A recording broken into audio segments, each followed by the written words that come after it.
Dennis Prager here. Thanks for listening to the Daily Dennis Prager Podcast. To hear the entire 3 hours of my radio show, commercial-free, every single day, become a member of Pragertopia. You'll also get access to 15 years' worth of archives, as well as the daily show prep. Subscribe at Pragertopia.com.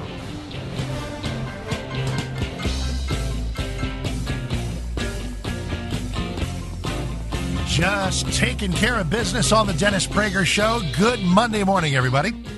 It is May 9th, 2022. I am decidedly not Dennis Prager. The sharpest listeners can figure that out. I am Mark Davis, and I may be almost as familiar in this fill-in fixture. And Dennis is back tomorrow. He's under the weather for a day. And so the call came in. He hit the bat signal with the skies over Texas, said, hey, can you do the Prager Show tomorrow? Always my great pleasure and my great joy to do so. So, Mark Davis from here at 660 a.m. The Answer in Dallas, Fort Worth, where the very, very best talk show prep that I can do for doing the Prager Show is doing my own program, which I just completed mere moments ago. And man, did we have quite the shindig on the Supreme Court, obviously, on the ethics of protesting in front of somebody's house. I have a decided view about that I'll share with you. And it'll be a big consistency check. My life is a series of consistency checks. If I feel a certain way about what is right or wrong at a conservative justice's house, would I feel the same way at a liberal's house?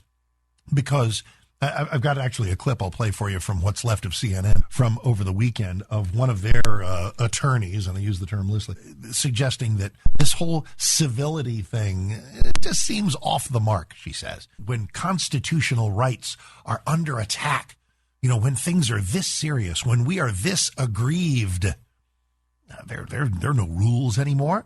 And that, by the way, is the way the left feels. Is that the kind of country you want?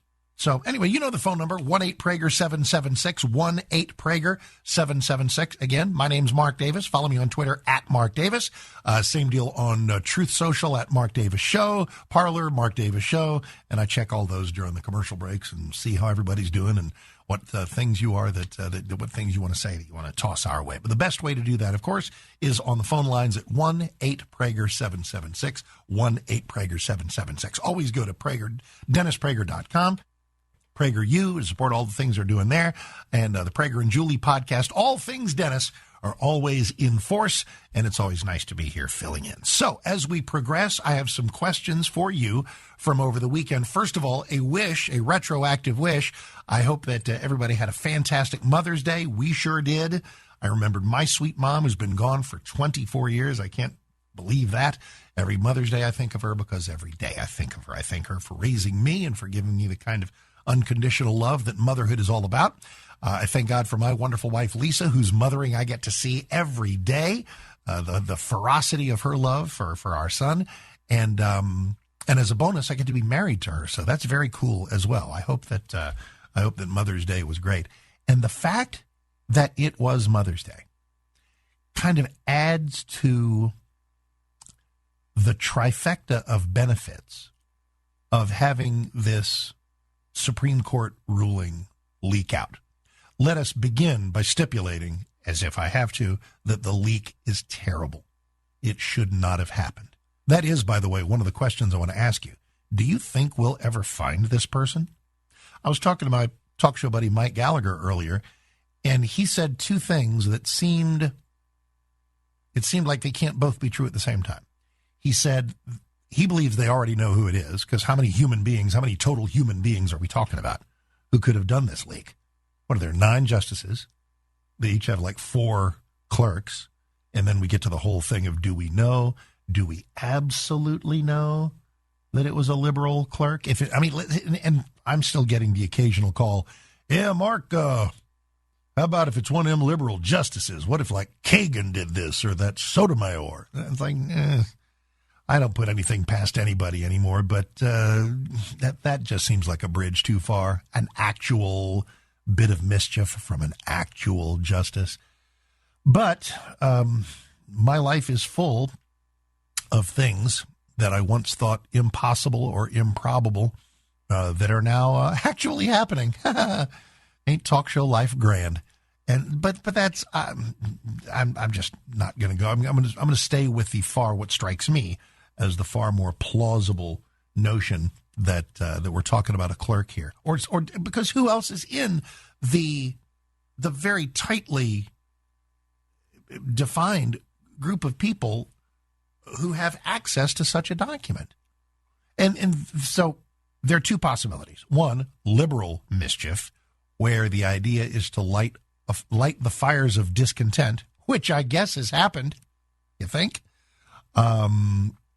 so that the intimidation can begin, so that the threats can begin, so that the bullying can begin, all in an attempt to get one of the at least 5 justices. Roberts may or may not be a lost cause. I'm not even counting on him. I know we've got Clarence Thomas. I know we've got Sam Alito. I would love to think, please, Lord, let me think, that one of the all 3 Trump justices are going to be on board for, actually following the Constitution. That's kind of why they're there. So for Neil Gorsuch and Brett Kavanaugh and Amy Coney Barrett, I'd like to think we've got them too. And if we do, that's 5. And that's all you need to have the issue of abortion, as the Constitution requires, returned to the states. Not so there would be some instant abortion ban, which is what the left wants you to believe so you can share their white-knuckle panic. But they will lie about this and have. And in a low-information country, there are millions of people walking around who think that the overturning of Roe v. Wade really will bring about a complete abortion ban, when it won't do anything of the kind. It takes it back to the states where it belongs. And just a little Constitution 101, because this is the trifecta of benefits. One is we get to play Constitution 101 for everybody now rather than later. The second benefit is seeing, never let a good tantrum go to waste. The hair is on fire on the left. These people with their constitutional fictions, with their Earth hurtling out of its orbit panic. And what's brutally ironic is they are the ones who are talking about rights.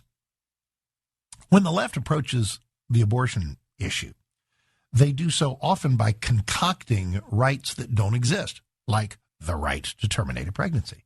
That's not a right. It never has been. In 1973, Roe v. Wade fictitiously invented it as one, but we're about to take care of that. And that's why they are going crazy. No, the right that has steadfastly held forever is the right to live, the right to actual life. Now, when does that kick in?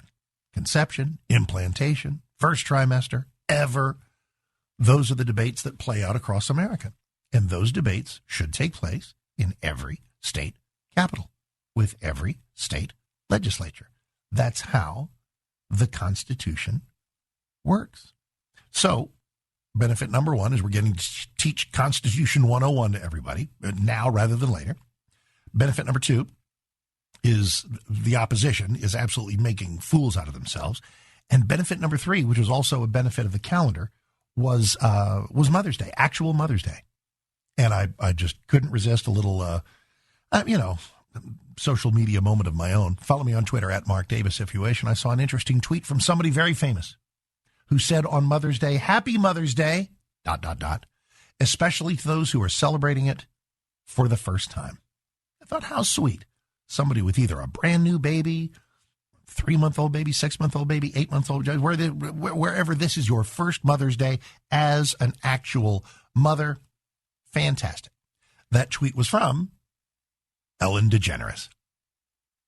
And I attached myself to it and I said, surely Ellen, maybe she just ran out of characters, didn't have the space. Surely she would want to thank every single one of those mothers for choosing life. Because I sure do. So I hope all the moms had a fantastic Mother's Day. Thank you for choosing life. The moment you are pregnant, you are a mother, by definition. Question is, from state to state, what are we going to let mothers do with the children growing inside them? And there we all are. And there we all are. It is contentious. I know. It's controversial. I know. There's no national consensus. I know. That's why the founding fathers said if it's not mentioned in here, in the constitutional text itself, it goes to the states. We're teaching everybody about that. And it's a hard lesson, apparently. 1-8-Prager-776. Mark Davis got some other things for you, and we will continue on this Monday on The Dennis Prager Show. The Dennis Prager Show. Dennis Prager here, and the real estate market is hot right now. People are taking advantage of low interest rates and economic uncertainty by investing in real assets. Whether you're a first-time buyer or just looking to make a change, the key to getting the property you want is being pre-qualified with cash in hand. That's why you should contact Andrew Del Rey and Todd Avakian at andrewandtodd.com. They are with Sierra Pacific Mortgage. Andrew and Todd are mortgage bankers, not brokers, so their team takes care of you personally from start to finish. In fact, you'll probably speak with either Andrew or Todd directly. Go online and fill out a few simple questions, and they can usually assess your situation right over the phone. Andrew and Todd are with you every step of the way. Go to andrewandtodd.com or call 888-888-1172, andrewandtodd.com, or 888-888-1172, 888-888-1172. Anytime there's a twang in the opening hour music, it must mean I'm here. Mark Davis in for Dennis Prager. Off today, back tomorrow. Wishing him a good recovery. A little under the weather today. And so the bat signal hit the skies over North Texas, and here I am. Mark Davis from 660 a.m. The Answer here in Dallas-Fort Worth, where I've already completed my own program that bears my name. But as a proud Salem Media Group employee, I'm proud to have as part of my gig showing up on this show when asked, showing up on Hugh Hewitt when asked, showing up virtually any place that will have me. And so today we find ourselves on a Monday post Mother's Day. Hope everybody had a good Mom's Day and a good weekend all the way around. Taking a look at the issues that we're confronted with as the week begins. Vladimir Putin accused the West of goading him into the invasion of Ukraine. We'll talk a little bit about that and see if maybe there's a little Ukraine fatigue in the air. Not so much that we don't want, Ukraine to win anymore, or have relaxed our commitment to hoping that they oust the Russians, but we'll talk a little bit about the blank check we seem to be writing for that enterprise and a number of other things. Much of it, of course, related to the Constitution 101 course that is in progress. With regard to abortion rights and how they are best handled. And the answer to that is in the respective states, please understand, as we get ready to go back to your calls, none of my legal opinion or my constitutional opinion on this is based on me being pro-life. I don't look for the Constitution to do my political bidding. I look for the Supreme Court to obey the Constitution. There's no right to abortion in the Constitution, so it goes back to the states. So that in my state of Texas, there might be rules very different than what you might find in a California or a New York, because that's what the Constitution requires. And there's been a big crash course in Constitution 101 going on that I, for one, am pretty glad to be a part of, because apparently millions of people needed it. So whatever your thoughts are, bring them. Glad to have you. In for Dennis at 1-8-Prager-776, 1-8-Prager-776. We are in Oceanside, California. And Sarah, that is you. Sean, I'm not having control over my thing there, so if you can put her on, that would be great. They're on line 6. Hi, Sarah. Mark Davis in for Dennis. How are you this Monday? I've been better, but I've been worse. Well, that could be true of all of us. Nice to have you. Hi. I am not. I've had 3 abortions. This is about abortions for life. My question is, maybe I'm totally naive. The lady that answered the call kind of said I might be. Those are 3 of the best decisions of my life, because I probably would have ruined those kids' lives. So I'm not ashamed of my decision. But these pro-life people, are they adopting these kids that they are supposedly rescuing from being murdered? A lot of times.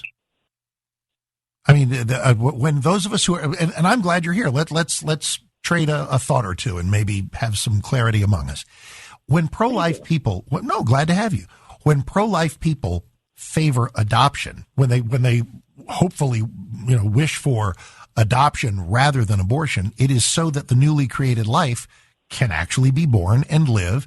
And when I hear you say that you feel like you would have been a terrible mom and, et cetera, that's why the adoption option exists, is not everybody who gets pregnant is ready to be a mom. You're living proof of that. So I am living proof of, I know a shit. Careful. It's okay. I'm sorry. Yes, I know a lot of people that have gone through the foster system that were never adopted and have had horrible lives, and so that's my. Well, but again, the preferable thing that in general, I don't know if you're done with this. One hopes that you are, or that it's time to be a mom, or I don't know what. But adoption is always preferable, because that way, if you're not ready to be a mom, the baby can go to someone who is. Isn't that better? Of course, 100%. Okay. My thought is all these, abortion is murder. Are you guys all? I'm sorry, not you. Are all of them on the list, waiting to adopt these babies? There's a bit of a logical flaw there, because we don't have to be. That's not the way life works. In order for me or anybody, and I'll gladly be the spokesperson, because you and I are, talking right now, as sort of the spokes voice for people who favor adoption, I'm not required to adopt a kid in order to feel that way. I can support a just war without joining the military. I could, have certain feelings about crime without being a cop. Those are clumsy comparisons. But what I mean is, in order to have a thought in your head and to support something, it's not a necessity that you actually go do that thing that you hope others do. I will tell you this: if I were a pregnant woman, I would follow the adoption option, because I wouldn't want to compound the trauma of an unwanted pregnancy with the trauma of taking a life. Does that make sense? See, in a matter of sense, maybe, but my pro-life, meaning that abortion is murder. Where are these kids supposed to go? In the foster system? Well, that's not the ideal. The ideal is, I assume you know how adoption works, okay? That generally speaking, there are plenty of unwed mothers. They get together with right there where you are in Oceanside, I'm sure. In fact, honestly, if you just Google a crisis pregnancy center, you'll find them even there in crazy California. And what they do is they help girls, women who have pregnancies they did not want, to either choose life and raise the baby, or if they just don't want to follow the adoption avenue, so that child can find a loving home. So, I tell you what, but to give credence to your point of view, that let's say something goes dicey. Not every kid is born into a life that's going to be roses. Not every kid is, rainbows and unicorns. You're absolutely right. Absolutely right. Is it better to be dead?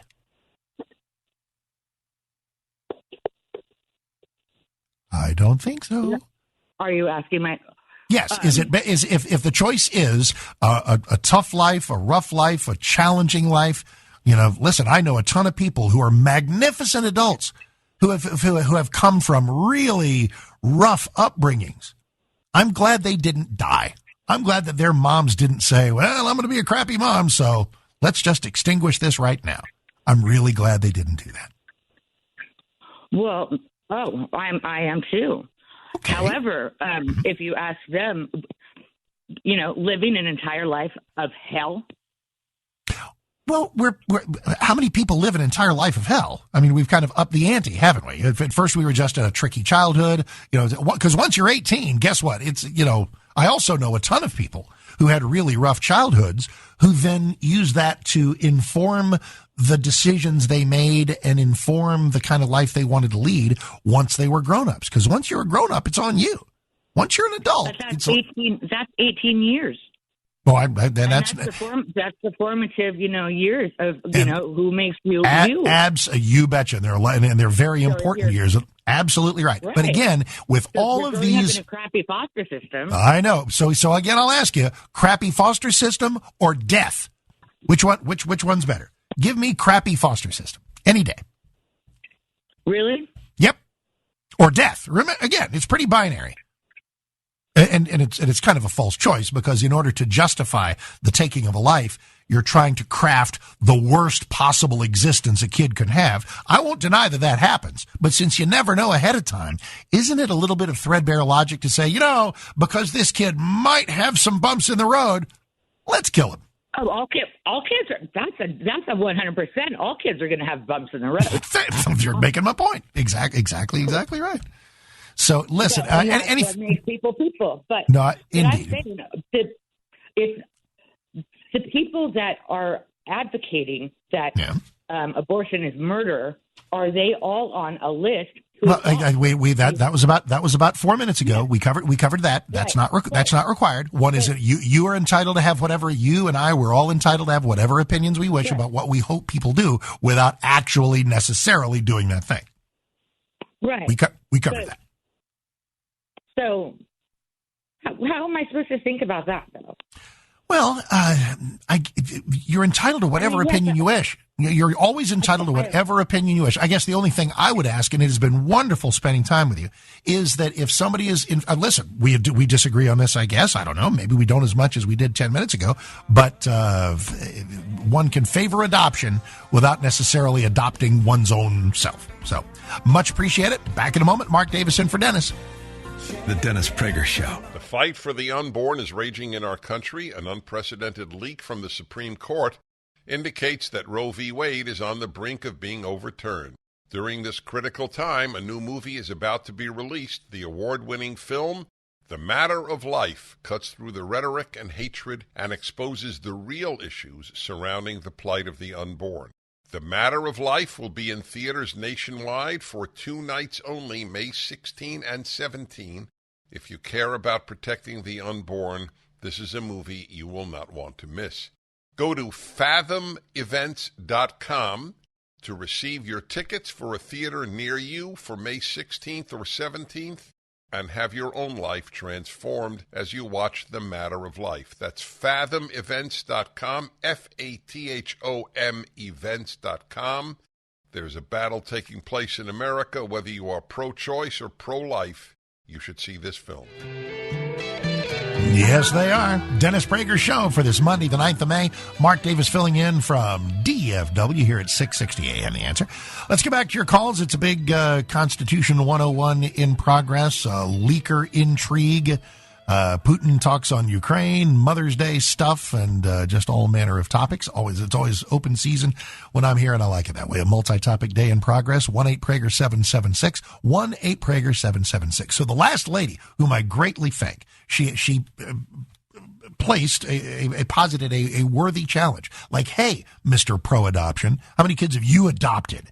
And I got to tell you, there's obviously, for those whose pro-life inclinations run so strongly that they just say, you know what I'm going to do? I'm going to adopt. And it's in one of my favorite stories. And by the way, you know who's done that? How about Amy Coney Barrett herself? Who is so incredibly racist that she adopted 2 black kids, but more on that later. One of my favorite stories is of a guy who has, somebody walks up to him and says, sees his kids out there playing. Wow, how many kids you got? He said, I got 6. Said 3 of them are adopted.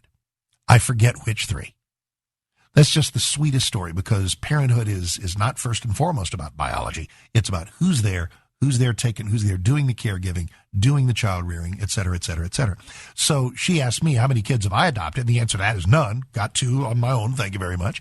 But thankfully, it doesn't require you to go out and enter the adoption rolls yourself in order to have that principled view that adoption is better than abortion. So let's head out to Wilkes-Barre, Pennsylvania. And Lee, that is you. Apparently you have traveled this path. Mark Davison for Dennis. How are you doing? I'm doing well. How are you, Mark? Good. Thank you. Thank you. Thank you for your calls and for taking my call. I've been greatly blessed by the privilege of adopting a child out of foster care who is going to be married this coming week, and we're congratulations, celebrating, and very, very excited about that. That's great. But yes, I am familiar with this concept that someone in order to take the pro-life position is somehow obligated to do this. Yeah. It is something that we did. This is one of the reasons we did it. There's no question. But the blessing that comes from adoption is far out. It's not. The two things aren't related. You don't have to. No. Exactly. Boy, losing the connection a little bit. Okay, I think we got you back. Go ahead, give me about another minute or so, because I appreciate your testimony. Go ahead. I greatly appreciate it, and I do think it's an issue. The foster care issues are really, really major issues that do need to be addressed. I mean, it's an awful system. I have had a little experience in helping in that area too, but the answer is not to say we're not going to protect any children. The answer is to find out how we can protect as many as possible, and how we can provide families and support for every human being. Absolutely. Congratulations on the upcoming wedding. That is a blessing on top of blessing. Appreciate it very, very much. We're in Columbia, South Carolina. Don, hey, Mark Davison for Dennis. How are you? Hey, sir. How you doing today? Hi, great. Hey, so I just mainly had a comment. I was listening to the show earlier, and you was talking about the leaker and the timing and everything. Mm-hmm. And I was driving down the road just before the leak came out, and me and my son was discussing some things, and I said, hey, did you read about the misinformation board that the Homeland Security is going to run, that the Biden administration set up? Yep. I said, that is the scariest thing that I've read in years, because that's the closest thing to communism we're going to have. Yep. And as we was riding down the road, about an hour later, the news came across here about the abortion leaker. And I said, son, you won't hear nothing else in the news about this board. I said, the only thing it's going to be is all about the abortion and all about riots and all about protest from here on out. And that's exactly what's happened. I hadn't heard not one. I have. Well, okay. Well, it wasn't going to get covered by a liberal media anyway, the notion of an Orwellian disinformation governance board.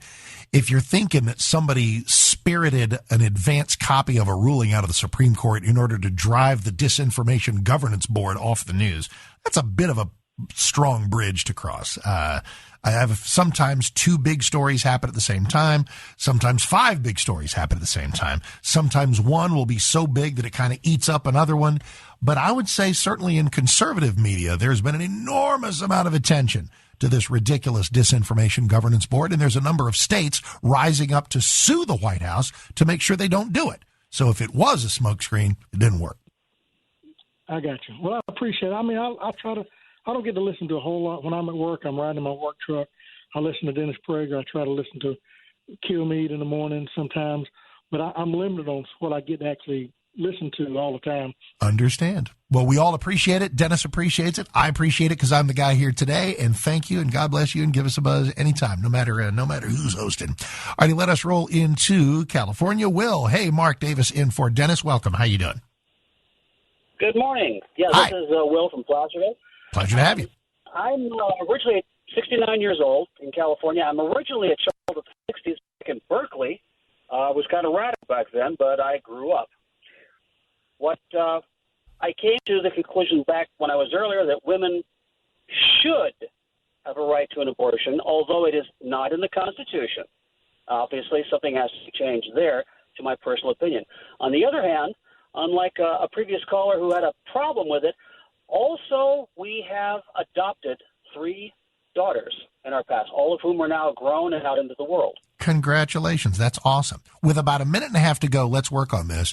If you believe in abortion rights, what you do is you fight for them in the state where you live, where you'll either win or you won't. What you don't do is have a tyrannical Supreme Court invent a universal right for the whole country. I believe that you're correct in that you shouldn't invent a right. But if the Constitution does actually hold such, but it does not. But it does not. There is zero right to abortion in the Constitution. Now, obviously, First Amendment, Second Amendment, all the All, the rights that are actually in there are in there. I can't outlaw your gun. I can't outlaw your religion, et cetera, but abortion's not in there, so that leaves it to the states.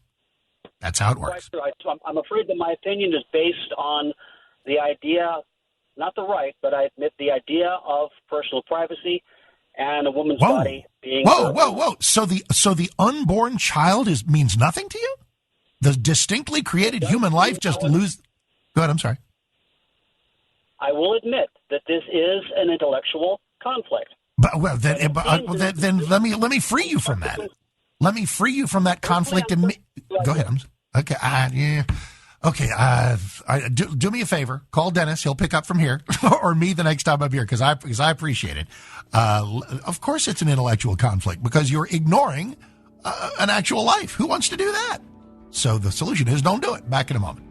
The Dennis Prager Show. Towels just don't seem to dry you anymore. They feel soft and lotiony in the store, but you get them home and they don't absorb. Well, Mike Lindell at MyPillow found that out around 2006, and towels changed forever. He found the best towel company right here in the USA. They have proprietary technology to create towels that feel soft but actually work, and that happens to be true. I use them. They are all made with USA cotton, and they come with the MyPillow 60-day money-back guarantee. 6-piece set, 2 bath, 2 hand towels, 2 washcloths. Regularly $109.99, now $39.99. Just go to MyPillow.com and click on the new radio listener specials and get deep discounts on all MyPillow products, including the towels, by entering the promo code Prager, or call 800-761-6302 for these great radio specials. MyPillow.com, promo code Prager. That it is. Mark Davis in for Dennis here at 660 AM The Answer in Dallas, Fort Worth. Phone number remains the same. Of course, that's 1-8-PRAGER-776. You can get a hold of me in the land of Twitter there at Mark Davis, M-A-R-K Davis. And obviously, you can get a hold of me on these phone lines at 1-8-PRAGER-776, where all kinds of things are busting out all over, topically speaking. It is great to have you folks. Let us roll to Los Angeles. Liz, Mark Davis in for Dennis. How you doing this Monday? Hi, I'm good. How are you? Good, thank you. Hey, good. So there was, I wanted to talk to you about the caller who called from Oceanside. Mm-hmm. There were a few things that really bothered me.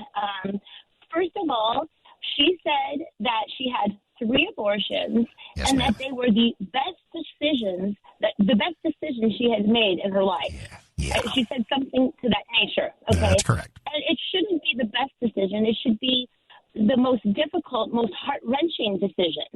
And as well, she had 3 of them. I know. So I see that as like almost using abortions as birth control.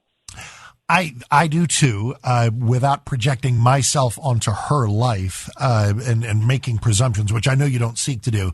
I mean, it may well be that she weighed this in all 3 occasions, weighed it with appropriate gravity, and simply came to that decision all 3 times.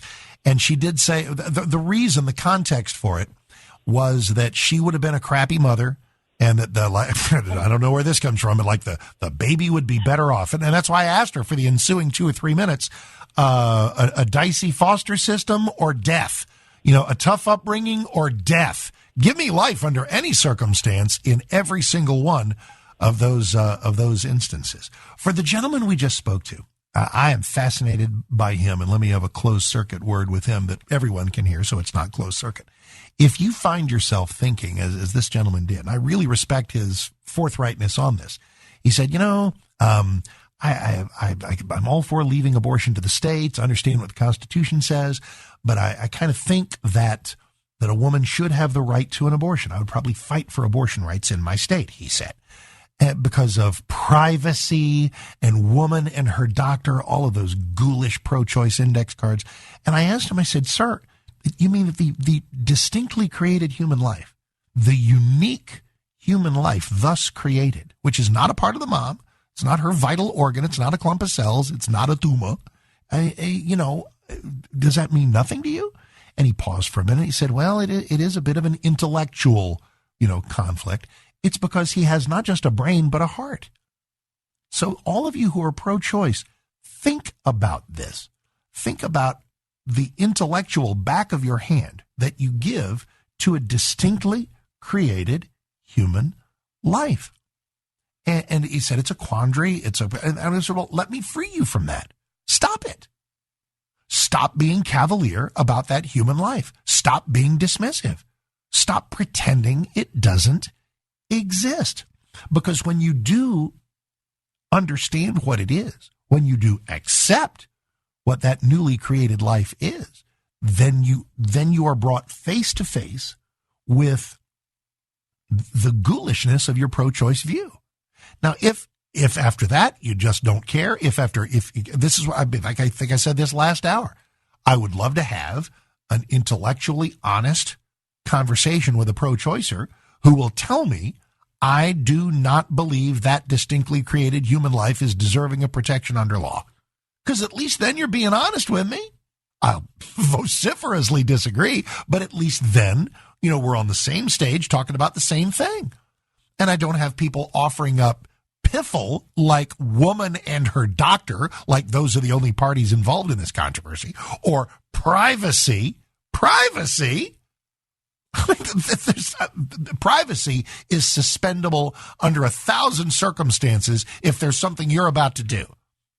Way short of murder, way short of taking a life. I can't set up a meth lab in my shed.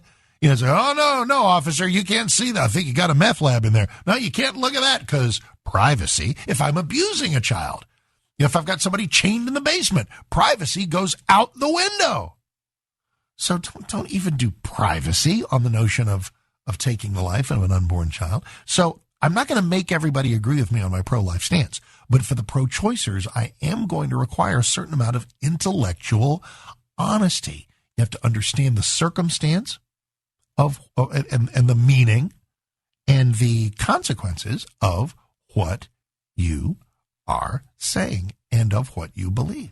So, back to more of you on a wide variety of issues next. Mark Davison for Dennis. Stick around. The Dennis Prager Show. Folks, you've known it in your gut that something just wasn't right about the 2020 election, and now you will have something pretty close to proof. In Dinesh D'Souza's explosive new documentary, 2,000 Mules, you'll see jaw-dropping evidence of exactly how the Democrats cheated during the election. Now, I don't know if it made the difference. It might well have. You can't believe it was a fully honest election after you see this film. Drawing on meticulous research from election integrity group True the Vote, 2,000 Mules uses both cell phone geo-tracking data and video evidence to uncover a massive network of illegal ballot trafficking in all 5 key swing states.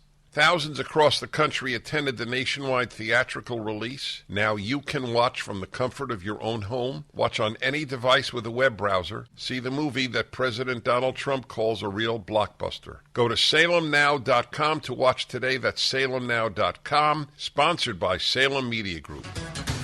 It is the Dennis Prager Show for this Monday, the 9th of May, 2022. Mark Davis filling in.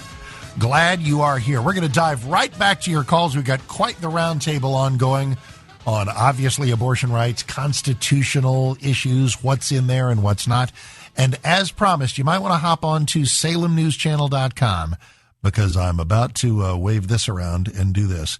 We're about to do Mark's Reader's Corner, Johnny the Walrus by the great Matt Walsh. We're going to read a children's book on the air. It'll take like 90 seconds because it's a children's book and it's one of those heavy board things there that, and it's a genius allegory. It is about a little boy who thinks he's a walrus, and a loving mother and some folks with wisdom teach him that he's not really a walrus. He just thought he was, and that there are great dangers in just going with the ridiculous supposition that he is, in fact, a walrus. Get it? Does anything occur to you that might be, synchronous with in today's headlines? Speaking of today's headlines on that very subject, here in DFW, we had some big school board elections over the weekend, and I got to tell you, in community after community after community, the candidates who are getting in there to fight against the societal poison of critical race theory that teaches kids to hate our country and hate each other, and the candidates who are poised to fight gender radicalization, telling our youngest kids they can choose what gender they are. The candidates fighting against that nonsense won big, big victories. So when we pay attention, parents win, and when parents win, kids win. And that doesn't mean there aren't decent, good-hearted educators. Of course there are. They simply need to be disabused of the notion that schools exist. They need to be essentially be taught. And this is why there is so much pushback against this and so many people having heart attacks and nervous breakdowns and conniption fits. It's because a groundswell of parents is rising up and reminding everyone that schools exist to educate children. That may seem obvious, but we've been taken off course of late. Schools do not exist to indoctrinate. Schools do not exist to deliver perpetual jobs to teachers forever, irrespective of competence. Schools do not exist as an endless trough of teacher union dues. Schools do not exist as re-education camps to mold kids into the societal whims of the day. They don't exist for any of those things. They exist to educate children. And we're being reminded of that in election cycle after election cycle in some of these school board elections. So we just had big success here in North Texas, and you can too. You can too. So, and obviously there's a lot of attention on this year's, congressional, the House and the Senate, already plenty of focus on 2024 and please Lord winning back the White House for the Republican Party. But sometimes the most important government is the government that happens closest to your house. And even if you don't have kids, the schools are extremely important to you because that's what's cranking out future generations. And if we have future generations with their minds soaked in the race baiting of CRT or the anti-science, anti-God radicalization of today's gender mania, that doesn't speak well for all of society. It's everybody's business. All right, why don't we hop back to your calls and see what's going on? And we are in New York. Julius, hey, Mark Davison for Dennis. How are you doing? Oops, hang on a second. Sean, I might need you to help me on that one there. I do not. Julius on 3. So, boop, boop. Do that for me, please. There we go. Mm-hmm. Hey, Julius, Mark in for Dennis. How you doing? Mm-hmm. What's up? I'm going to take up the challenge and stand up for the pro-choice people and say it's not murder.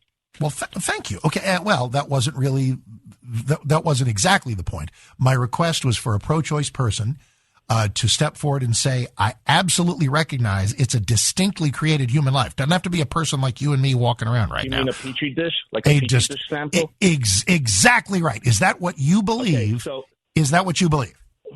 At a conception, you're not a person, so... No, you're once, okay, careful.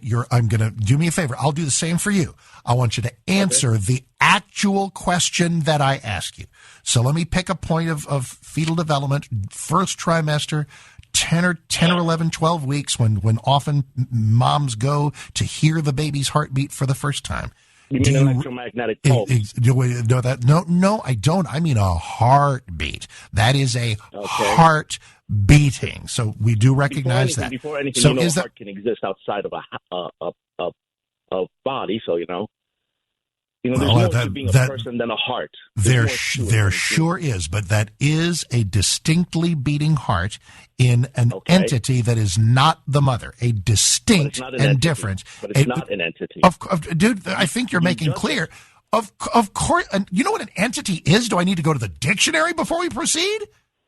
Are you speaking as an entity, as a sentient being? No, of course not. Of course, no. Please, listen, God, you were so torqued off. Listen to the words coming out of my mouth. Listen to the words coming out of my actual mouth, okay? And then we can get somewhere. At 10 or 11 weeks, that is a heartbeat. It is a heartbeat of a developing fetus, okay? A language I'm sure you'll appreciate, okay? Okay, so please tell me you'll accept fetus. Good God. Right? Okay. Are we okay so far? Okay. Are we okay so far? Good. We do actually have. Let's go on from there. So that is not the mother. It's not an organ. It's a distinctly created human life in its earliest phases. And I think I know the answer to this. This is something that you don't believe deserves the protection of law, correct? Because it's not a person. No, okay, well, all right. When does personhood kick in for you? When you're born, but that's me. But that it is okay. It is you. Okay, it is you. And that's been the way. Like even the Bible when they say So a woman who is 8.5 months pregnant. I mean, she's big as a house. Wait. No. You have got to answer. Revise if you wish. Revise. No, I'm actually exactly what you're saying, but go ahead and revise if you wish. Okay, because you're saying it. A woman does not say at 8 months, gee, you know what? I want to get an abortion. That doesn't happen. Well, of course it does. It's not. It's extremely rare. But I'm using your own answer. Wait. You mean when there's a medical problem? Absolutely. That is. It is often at the term of a real complication.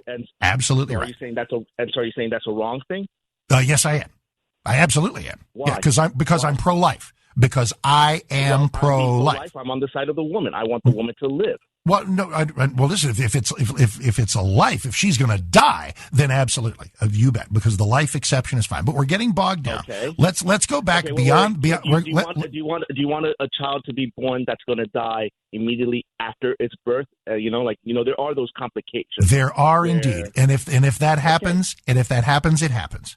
If that happens, it happens. Exactly. Can I ask you this question? Of course you may. Of course. Do you want the child to exist only for a short while in a painful monstrous manner? Well, that tends not to happen. There is enormous medical technology to handle births under the worst. Excuse me. I'm actually going to answer the questions, and you will allow me to answer them, just as I will allow you to answer them. Okay. But you're here. You're here, and I want to treat you as you're a valued guest, and I appreciate it. Okay. So yes, but let's come away from the horrific, terrible conditions, etc. Let's go back into the pregnancies that millions of women have, and why at say the end of the first trimester, why you don't. I believe. Let's make it personal, you and me, in the following way. I believe that even at the first trimester, that is a life that deserves the protection of law. Why don't you?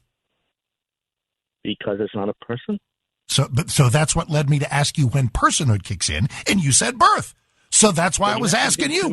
I define personhood not just being birth, but also in a grander sense of the ability to receive and send out data, information. Oh my God!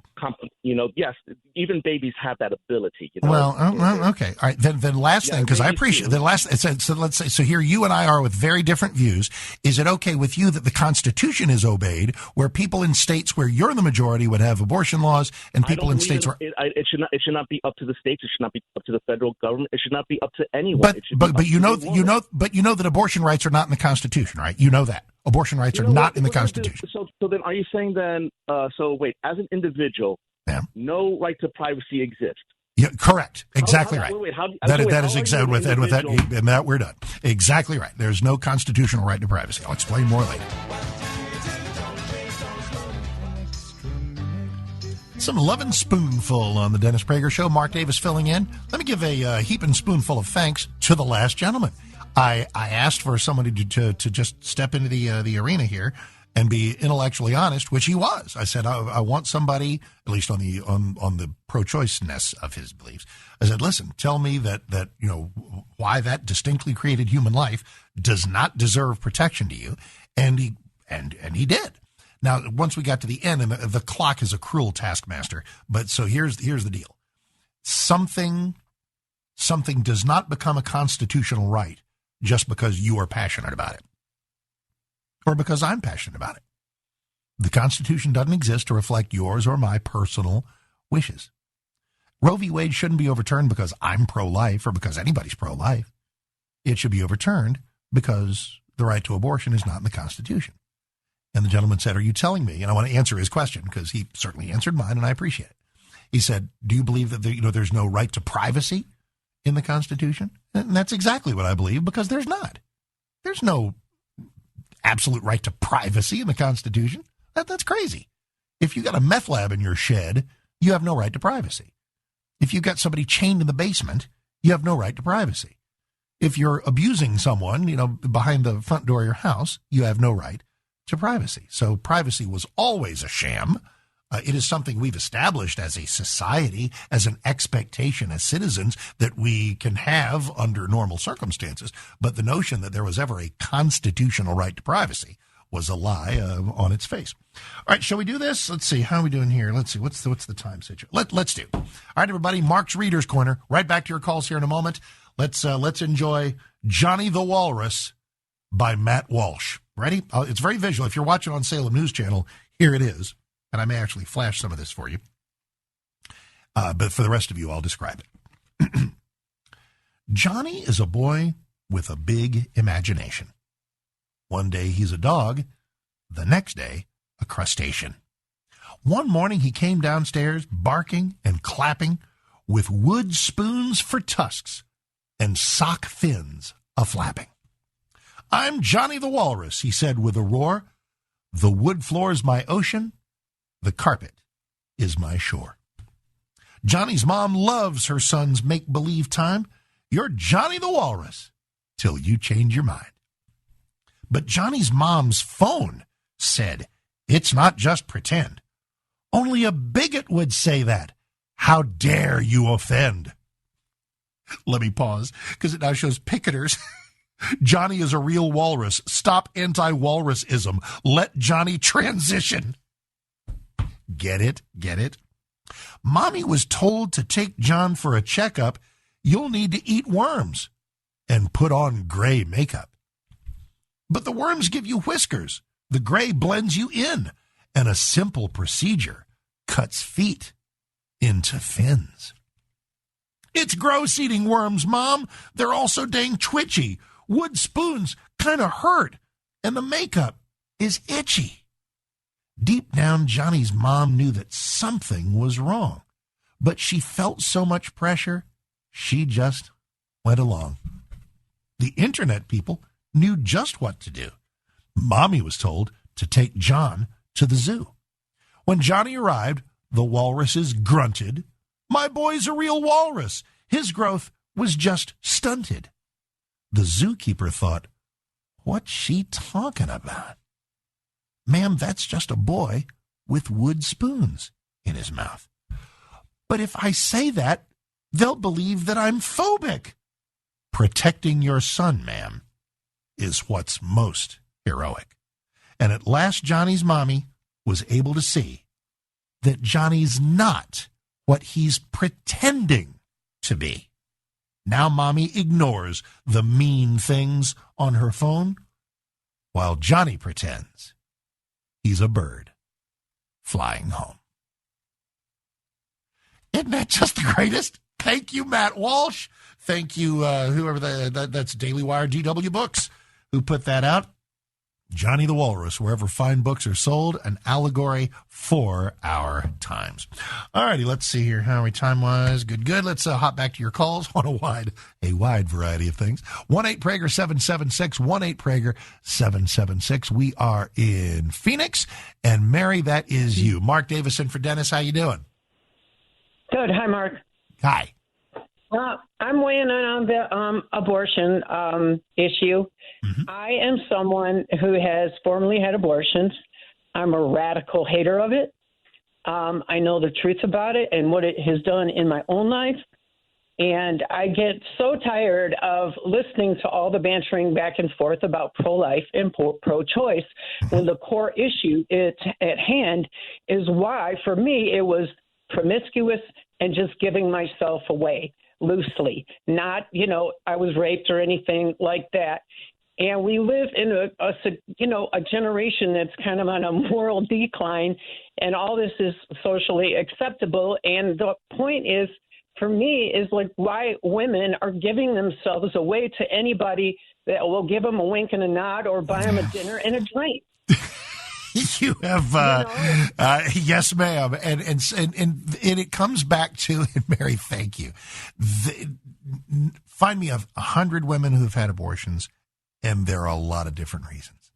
Some are, and find me the advocates of those rights.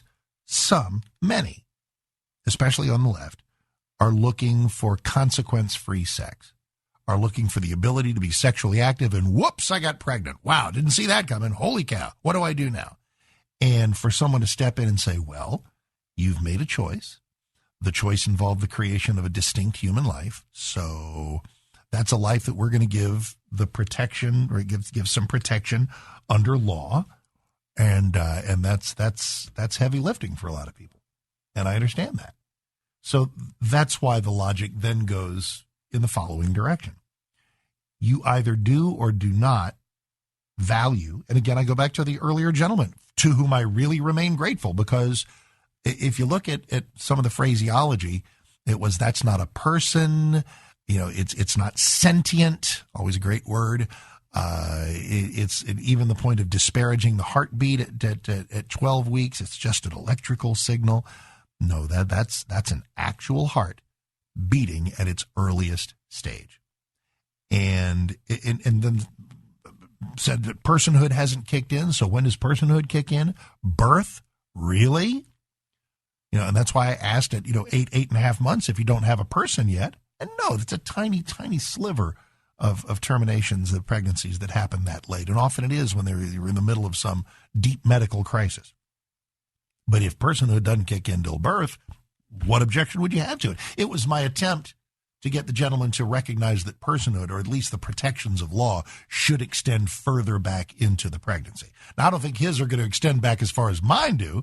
That's where the debate ensues. And that debate should be had across the American landscape in every state.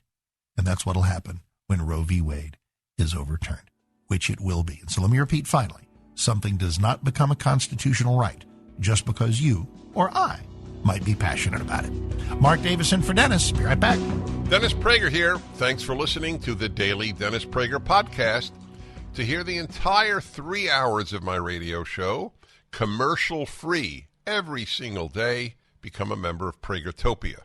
You'll also get access to 15 years' worth of archives, as well as the daily show prep. Subscribe at pragertopia.com.